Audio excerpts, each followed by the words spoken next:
concentrate exactly on this beautiful small community that we had in Estonia between two world wars. And we have 4 presentations, first of which is held by Dr. Raphael Vago, who is a senior lecturer and a senior research fellow at the Department of History at Tel Aviv University, and also at the Kantor Center for the Study of Contemporary European Jewry and the Cummings Center for Russian and East European Studies.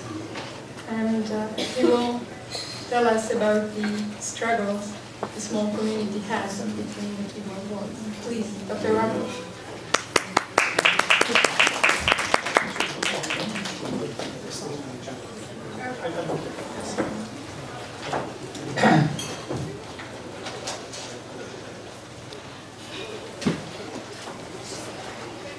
Your Excellency, the Ambassador, dear guests, I'm very much delighted. I think that I am, in a sense, representing Tel Aviv University at this very interesting conference. Actually, my title is not so much on the Jewish community. I leave it to the more experts that are here. I shall discuss more what I try to brand, to say as in between the storms of the 20th century, independent Estonia facing the challenges of the interwar period. And we heard some opening remarks by Your Excellency, you sir, in the beginning of the lecture. Yes.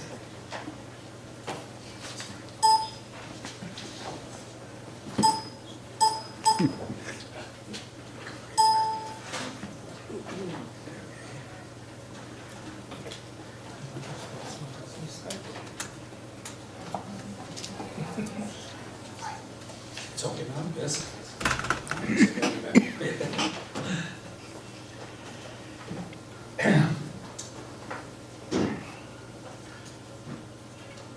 Because of our time is running very fast, I think that I will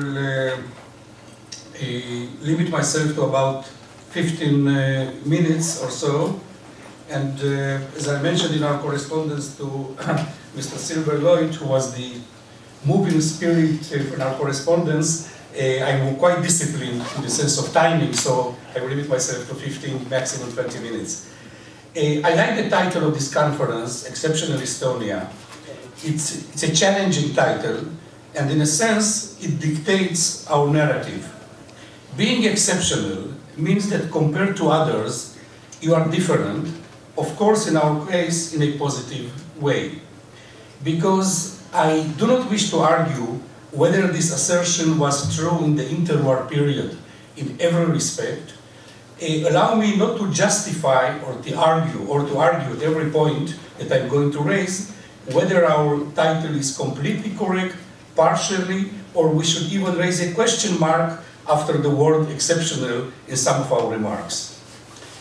And please notice that I am looking at our fascinating topic, and a fascinating country indeed, and even you may use the term exceptional country, from a different perspective than most of you, because my teaching experience and my so-called specialty is on East Central Europe.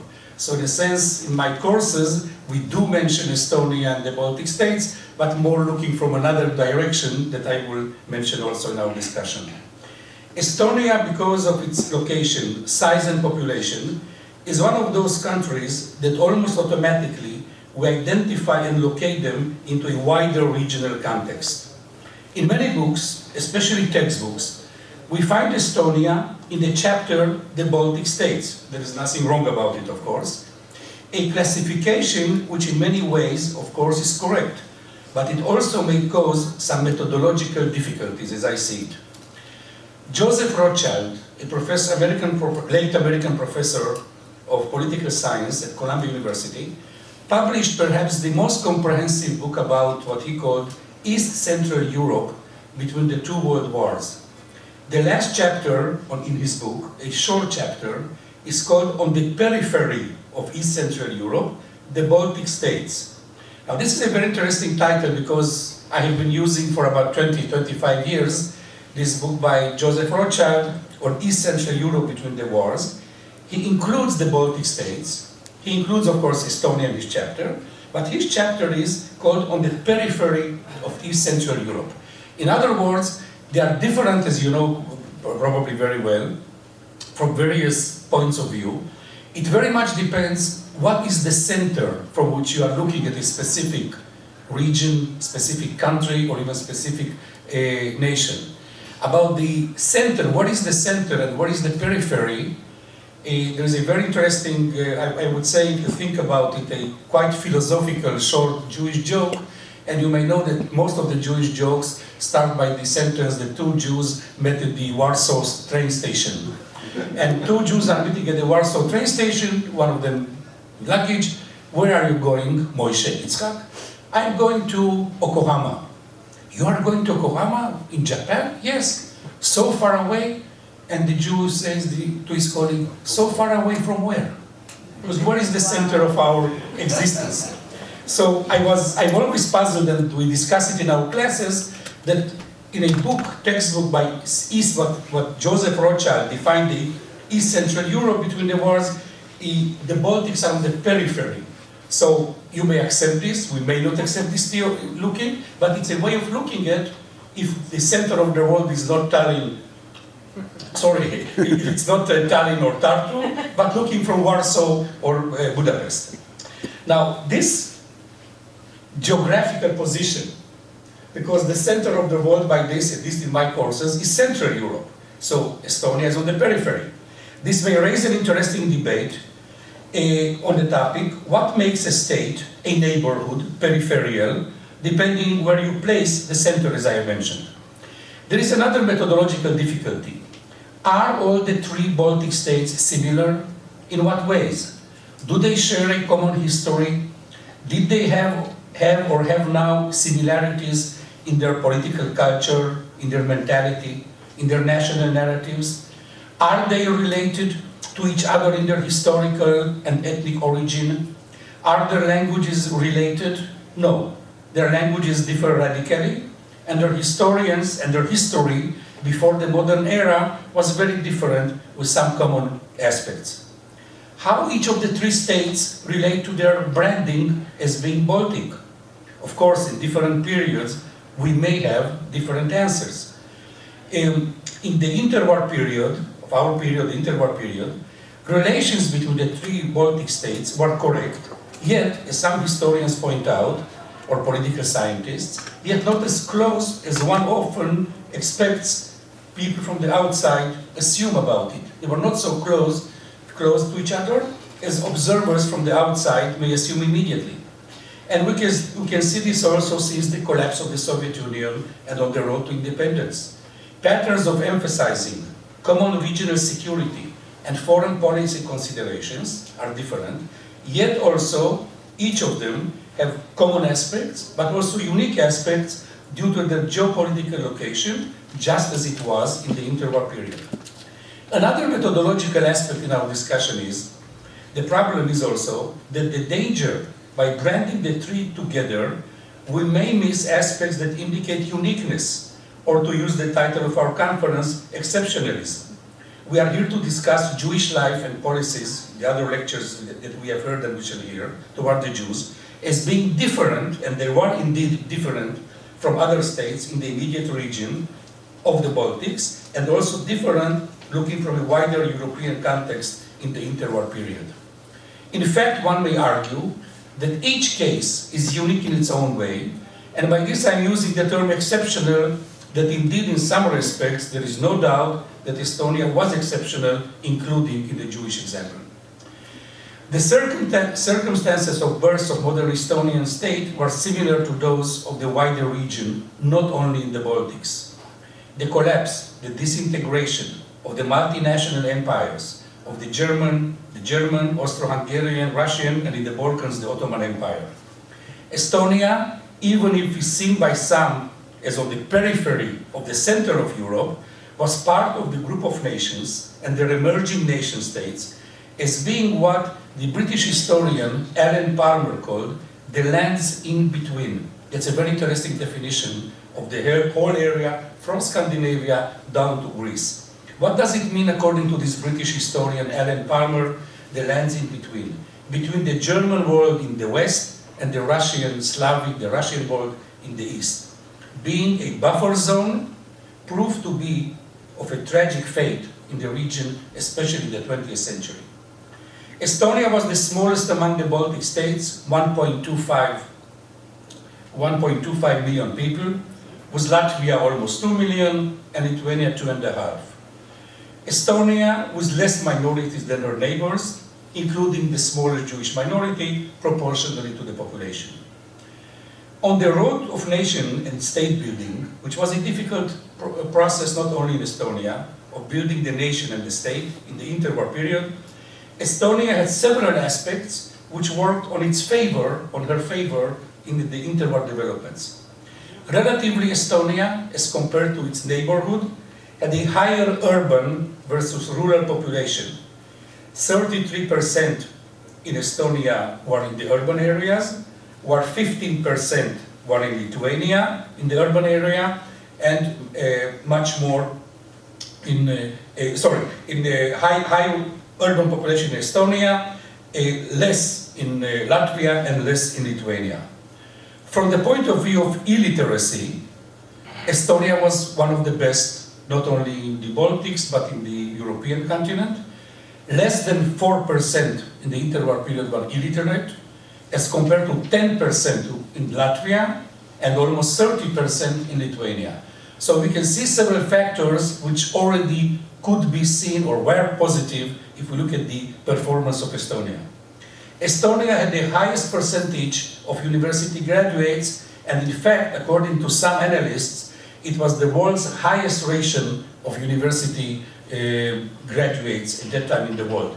Now, some statisticians may say, some people from the social sciences may say, okay, that was much easier than compared to the United States or, I don't know, Mexico or whatever larger country, because Estonia was a small country. But the fact that in a small country doesn't mean that you have a higher level of higher education. Estonia had. Basically, all three Baltic states were agricultural states. One of the greatest problems in the interwar period of independence was the period of the land reforms, or the problem, or the issue of the land reforms, of removing, in each case, combined or separate cases of German, Polish, and even Russian landlords.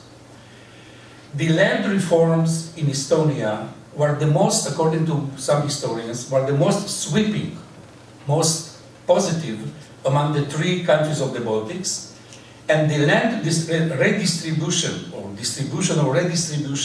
to small farmers, especially veterans of the War of Independence, succeeded very well in Estonia. Estonian land reforms were more successful, thus what we call that the hunger for land by peasants was more satisfied than in the neighboring countries in the Baltics and in the wider Central East European region. Estonia had a certain advantage over her other two neighbors in the Baltics in terms of growing industry, not very large compared to its size, of course, and diversifying their exports to British and German markets in the interwar period. I mentioned briefly that the number of minorities were quite limited in Estonia. It may sound cynical, but according to some historians, a country which doesn't have many minorities will have less problems with them. So, without arguing how this cynical assertion is true or not, but the fact was that Russians were 8% of the population in interwar Estonia, Germans 1.5%, Jews 0.5%, and Swedes 0.5%. Now, please compare this to the almost 10% or 9% of the population in Poland of being Jewish or Jewish origin, almost 10% of the population, a very large percentage in Central European states like Hungary, Romania, and in Estonia we had 0.5% of the population.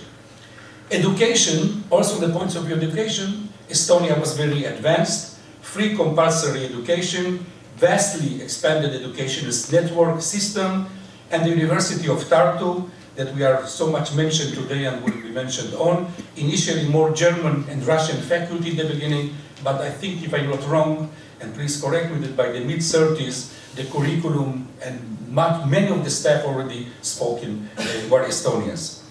As to the stability of society and the existence of social and class tensions, I think they are reflected in the political culture of the period. We can distinguish two periods in interwar Estonia, which roughly reflects the Baltic pattern and the East Central European pattern. Two periods. In the case of Estonia, but not only, the first period was until the March 1934 takeover by Konstantin Pets, I hope I'm pronouncing it okay, the period of democratic experience. Some call it even ultra-democratic experience, a very interesting expression, ultra-democratic experience, which you cannot find in this context about other states of the region. And then, the second period after 34, the authoritarian period that has been mentioned, drifting to dictatorship. But between 1919 and the takeover of 1934, Estonia had 21 different cabinets. Konstantin Pets was 4 times, if I'm not wrong, prime minister. There was an attempted communist insurrection in December 1924. Before that, it has been mentioned, the communist leader Kingisepp was killed in 1922 of the communists. Basically, we had in Estonian politics the reflection of the center, let's say the right, the center, and the left, and the right wing represented by the radical, what is called the radical right wing, represented by the League of Freedom Fighters, the veterans, which was banned by the Pets regime in March 1935, when all political parties in Estonia were dissolved, replaced by a mass organization, the Patriotic League. In December 1935, Pets smashed a planned insurrection, but by the underground freedom fighters at that time. However, the regime was seen as mild, according to some of the basic textbooks and books, compared to the totalitarian models that were in the region. So if we are looking for some exceptional or different models of authoritarian regime drifting towards a dictatorship, it was mild as compared to some other totalitarian models. But we have to remember also, and of course those of you well versed in Estonian history, the growing suspension of civil liberties, especially after 1938, a short period in that time. People call the Pets era by different names as a benign, positive, benign dictatorship, the silent era, and different type of definitions. However, again, I must stress, a different model, a milder model than the countries in the region. The wider international context was not less problematic. The communist influence, the Russian Revolution of 1917, the communist influence, and the threatening policies of Soviet Russia, the Soviet Union, on the one hand, and the rise of Nazi Germany on the other hand, gave the countries of the region, including Estonia, a feeling of insecurity, and the right wing, as I see that our time is passing very fast, faster than our historical time that I'm trying to review, the right wing exploited, like in other countries, the fear of Russian communism and the proximity of the Soviet Union. The attempted creation of a Baltic Union never materialized. There was an emphasis on bilateral agreements, yet relations, as I mentioned, remain more reserved, as some people would assume. Baltic security, Estonian security as well, were threatened by the two irredentist powers, the USSR, the Soviet Union, and Germany. Estonia, like its neighbors, signed non-aggression treaties with the Soviet Union, in the case of Estonia 1932, and then with Germany 1939, but you know very well the history later on, to what this type of agreements amounted when the two superpowers, Nazi Germany and the Soviet Union, divided between them the world, or the Europe. As one historian, British historian, wrote, the Baltics shared the optical illusion that relations with Great Britain and the West were important to the same level to the West as it was important to Estonia. In other words, sometimes when we deal with international relations and we think that the other side needs us as much as we need the other side. I'm not hinting, or perhaps hinting, to the nature of Israeli-United States relations in our times, who needs more and who thinks that the other is dependent on whom. But this optical illusion, I would say, wasn't only the case of Estonia, of other countries as well. Despite the large trade between Estonia and the Great Britain, for example, which was one of the major trading partners of Estonia, Britain refused all the way to commit to the defense of those states.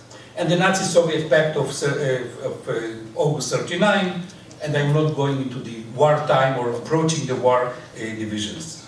Finally, returning to our original title of Exceptional Estonia, if we can agree what is normal about a country, then it would be easier to decide what does it mean to be exceptional.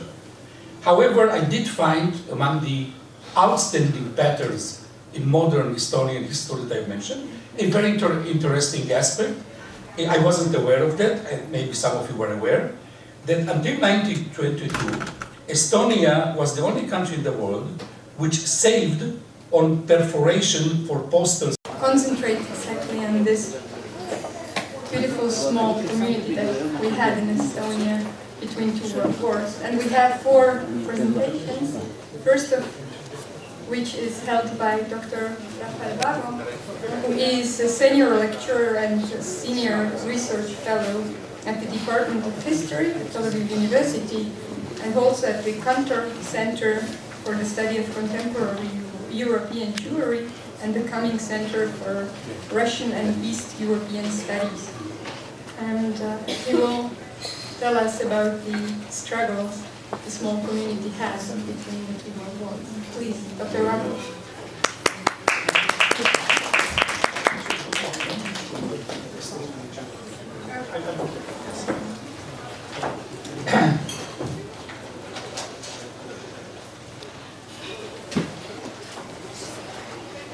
Your Excellency, the Ambassador, dear guests.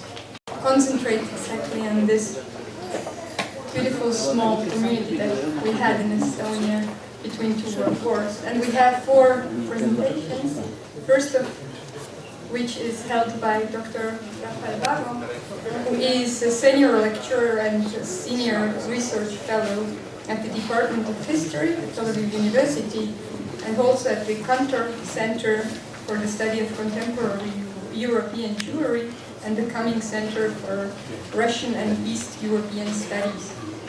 And he will tell us about the struggles the small community has between the two world wars. Please, Dr. Vago.